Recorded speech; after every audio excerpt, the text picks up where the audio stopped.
नमस्कार दोस्तों, स्वागत है आपका न्यूज का साइंस यूट्यूब चैनल में। आज के इस वीडियो में हम देखने वाले हैं ताशकंद समझौते के बारे में देखेंगे। लाल बहादुर शास्त्री का हम जिक्र करेंगे। तो आइए देखते हैं आज के इस वीडियो में।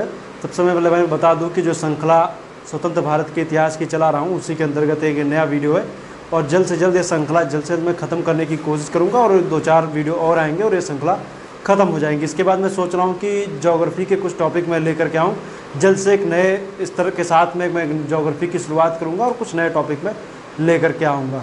और इतिहास में लगभग चीज़ें ख़त्म हो चुकी हैं। विश्व इतिहास की लोग डिमांड कर रहे थे, तो मैं बता दूं कि ज़्यादा विश्व इतिहास से क्वेश्चन वगैरह आते नहीं है, इसलिए विश्व इतिहास कोई बताना उचित नहीं लगता है। इस वजह से अभी उसको थोड़ा ड्रॉप करेंगे, आगे आने वाले समय उसके ऊपर वीडियोज़ वगैरह उसको ही बनाएंगे।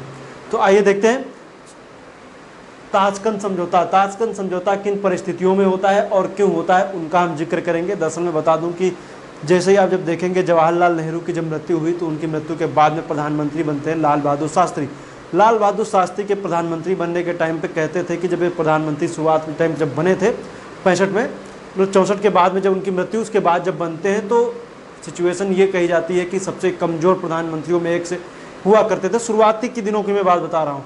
उस दौर में पाकिस्तान ने भारत पर अटैक किया। शुरुआत के दौर में जब अटैक करता है कच्छ में अटैक किया। ये आप देख रहे हैं कच्छ के क्षेत्र पर अटैक किया। लेकिन आने वाले समय में इस समझौता हुआ, उसके बाद में फिर आगे चल करके यहाँ पर अटैक होता है और जम्मू कश्मीर के पास में फिर अटैक हुआ। जम्मू कश्मीर के पास में आप एरिया देखेंगे तो पड़ेगा छंब, इसी के पास में यहाँ पर पड़ेगा छंब के पास में अटैक किया। तो आप देख लें कि अगर जो आप मान लीजिए ये भारत है और भारत में अगर ये वाले हिस्से को कट कर दिया जाए तो जम्मू कश्मीर भारत से अलग हो सकता है, ये ऐसा पाकिस्तान का मानना था। तो इस वजह से इस सिचुएशन ये बनी कि छंब एरिया में पाकिस्तान ने अटैक किया और उसकी कोशिश यही थी कि यहाँ से भारत को जम्मू कश्मीर से अलग थलग किया जा सके ताकि जम्मू कश्मीर को पाकिस्तान में मिलाया। ऐसी सोच थी पाकिस्तान की। तो 1965 में जब ये जंग होती है भारत और पाकिस्तान के बीच में, तो भारत ने भी अपनी जवाबी कार्रवाई में इसमें बात ये कही जाती है कि जब पाकिस्तान ने अपना पूरा मोर्चा यहाँ पर खोल रखा था तो भारत ने कहा कि जब पाकिस्तान जब अपनी बाउंड्री क्रॉस करके यहाँ पे चला आया है तो फिर हम क्यों ना क्रॉस करें। इस वजह से भारत ने क्या किया, भारत के सैनिकों ने, इसमें वायुसेना का भी काफ़ी ज़्यादा योगदान था।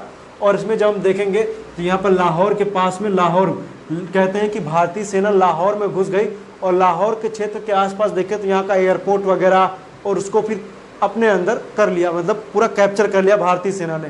पास के सियालकोट में भी भारत ने क्या किया, पूरी तरीके से सियालकोट को अपने कब्जे में ले लिया। अब इन सब में स्थिति में ऐसा हुआ कि फिर यूएन की दखल हुई। यूएन ने जब दखल दी तो यूएन की दखल के बाद में सीज फायर की घोषणा की गई और 23 दिसंबर 1965 को सीज फायर की बात की गई। युद्ध विराम हुआ यूएन के प्रयासों से। तो यूएन के प्रयासों से जब युद्ध विराम हुआ तो अब दोनों देशों के प्रमुख, भारत की तरफ से लाल बहादुर शास्त्री और पाकिस्तान की तरफ से अयूब खान, राष्ट्रपति थे अयूब खान, उन दोनों लोगों ने अपने अपने रेडियो पे भारत मतलब कि अपनी अपनी जनता को संबोधित किया और युद्ध विराम की घोषणा की। अब इसमें बात यह आती है कि युद्ध विराम तो हो गया था लेकिन युद्ध नहीं टला था। अब कहने का मतलब है युद्ध विराम हो गया लेकिन कोई समझौता नहीं हुआ था। इसको लेकर के फिर रूसी प्रधानमंत्री कोसिगिन है। रूसी प्रधानमंत्री कौन है, इनका नाम है कोसिगिन। कोसिगिन के प्रयासों से क्या होता है, फिर एक सम्मेलन बुलाया जाता है। सम्मेलन बुलाया गया। आपको मैं बता दूं कि ये देखेंगे तो पाकिस्तान पड़ेगा, यहाँ से देखें तो पाकिस्तान है। पाकिस्तान के बाद देखेंगे तो यहाँ पर अफगानिस्तान दिखेगा। अफगानिस्तान के ऊपर जब देखेंगे तो यहाँ पर आपको ताशकंद दिखेगा। उज्बेकिस्तान की राजधानी है ताशकंद वर्तमान समय। इससे पहले वो सोवियत संघ का हिस्सा था और वो रूस का पार्ट था। तो वो इस समय देखेंगे तो उज्बेकिस्तान की राजधानी है ताशकंद। लेकिन ताशकंद आप याद रखिएगा। तो दोनों के बीच में एक समझौता हुआ भारत और पाकिस्तान के बीच में। और जो प्रधानमंत्री थे कोसिगिन, तो सोवियत रूस के प्रधानमंत्री कोसिगिन की प्रयासों से उनकी अध्यक्षता में दोनों के बीच में एक सम्मेलन बुलाया गया। कहते हैं कि ये सम्मेलन 4 जनवरी से 10 जनवरी के बीच में सम्मेलन होता है। और शुरुआती दौर में काफ़ी ज़्यादा मतभेद होते हैं लेकिन आगे चल करके समझौता होता है। ये समझौता 10 जनवरी 1966 को हुआ। भारत की तरफ से लाल बहादुर शास्त्री, पाकिस्तान की तरफ से अयूब खान के बीच में ये समझौता हुआ। इस समझौते की कुछ बातें थी जो उनको मैं जिक्र कर दूं। वैसे 9 सूत्री मांगे थी, मतलब कि 9 समझौते हुए थे लेकिन सब तो इम्पोर्टेंट नहीं, लेकिन जो इम्पोर्टेंट उनकी बात बता दें। इसमें था कि 25 फरवरी, अब देखिए समझौता 10 जनवरी को हो रहा है और आगे बात की 25 फरवरी तक, 25 फरवरी तक दोनों देशों की सेनाएं वापस लौट जाएंगी। मतलब कि जो यहाँ पर भारत की सेना हो चाहे वो पाकिस्तान की सेना हो, जिसने भी किसी दूसरे की क्षेत्र में अतिक्रमण किया है तो वो वापस हो जाएंगे। दोनों देश आंतरिक मामलों में हस्तक्षेप नहीं करेंगे, अर्थात जो दोनों देश हैं वो आंतरिक मामलों में किसी दूसरे देश पे हस्तक्षेप नहीं करेंगे। युद्ध बंदियों की अदला बदली की जाएगी। दरअसल इस युद्ध में कई सारे जो सैनिक थे वो भारत की तरफ से, पाकिस्तान की तरफ से उनको कैद भी किया गया था। तो इसमें बात की गई कि ये अदला बदली की जाएगी, मतलब सैनिकों की अदला बदली की जाएगी। भारत पाकिस्तान के सैनिकों को वापस करेगा, पाकिस्तान भारत के सैनिकों को वापस करेगा। और अंतर्राष्ट्रीय नियम भी यही कहते हैं, राजनयिक संबंध फिर से स्थापित किए जाएंगे। तो राजनयिक संबंध जो है वो फिर से स्थापित किए जाएंगे। और राजनयिक संबंध स्थापित किए जाएंगे तो इसमें जब हम बात करेंगे तो जो भारत में उच्चायोग है पाकिस्तान का, तो वहाँ पर, और जो पाकिस्तान में भारत का उच्चायोग है वहाँ पर, मतलब राजदूत फिर, मतलब अर्थात राजनयिक संबंध फिर से स्थापित किए जाएंगे। तो ये स्थिति कहेगी। अब इसमें जब देखेंगे तो ये जो 1965 की जंग थी वो भारत जीत गए थे, भारत जीत गया था। तो इसके बाद में एक सम्मेलन हुआ, सम्मेलन इलाहाबाद में कहते हैं रैली टाइप की हो रही थी। तो रैली में लाल बहादुर शास्त्री ने एक काफ़ी महत्वपूर्ण नारा दिया, जो नारा था जय जवान और जय किसान। इलाहाबाद की रैली में उन्होंने नारा दिया था और इस नारे को आप याद रखिएगा, इलाहाबाद में दिया था। तो लाल बहादुर शास्त्री इस ताशकंद समझौता तो 10 जनवरी 1966 को हुआ था। कहते हैं कि इसी रात में 10 जनवरी की रात को एक पार्टी आयोजित की गई। पार्टी के बाद में लाल बहादुर शास्त्री अपने कमरे में आराम करने के लिए चले गए और कहते हैं कि उसी रात उनको हार्ट अटैक हुआ और हार्ट अटैक की वजह से उनकी मृत्यु हो गई। तो समझौता तो हो गया था, समझौते के बाद में फिर वो उनका पार्थिव शरीर भारत आया और कहते हैं कि उनका पोस्टमार्टम वगैरह भी नहीं किया गया था।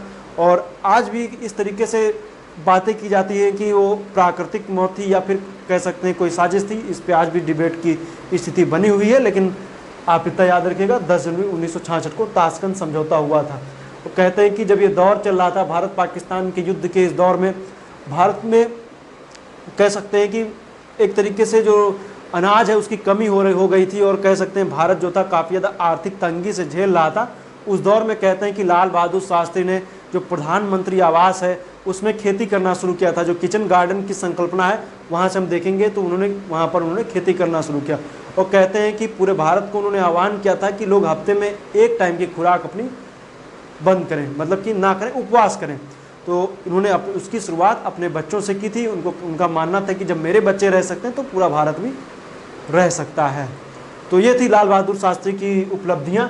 खास करके जब हम देखेंगे जो शुरुआत के दौर में जो लाल बहादुर शास्त्री के ऊपर एक कटाक्ष किया जाता था कि सबसे कमज़ोर प्रधानमंत्री हैं, लेकिन जब भारत पाकिस्तान के युद्ध के बाद की स्थिति को देखेंगे तो उनकी लोकप्रियता अचानक से काफ़ी बढ़ गई। लेकिन बाद में देखेंगे तो उनके आंतरिक तौर में भी जो उनके कैबिनेट में चाहे इंदिरा गांधी रही हो या कोई और रहा हो, उनके आंतरिक मतभेद भी धीरे धीरे बढ़ने शुरू हो गए थे।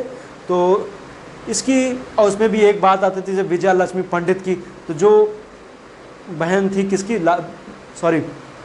जो बहन थी जवाहरलाल नेहरू की, तो वो भी काफ़ी ज़्यादा विरोध करती चली आ रही थी। तो हालांकि ये सिचुएशन जब आप इतिहास के पन्नों में जब आप जाएंगे, किताबें पलटेंगे और तो आपको चीज़ें पता चलेंगी। लेकिन मैं चूँकि परीक्षा की दृष्टि से चीज़ें बता रहा हूँ इसलिए मैं अभी बहुत ज़्यादा अंदर जाने की कोशिश नहीं करूँगा। जो इम्पोर्टेंट है उन्हीं चीज़ों को बताऊँगा। तो आज के लिए फ़िलहाल इतना ही। उम्मीद करता हूँ वीडियो आपको अच्छा लगा। वीडियो अच्छा लगा तो अपने मित्रों के साथ शेयर जरूर कीजिए। वीडियो देखने के लिए पुनः एक बार आपका बहुत बहुत धन्यवाद।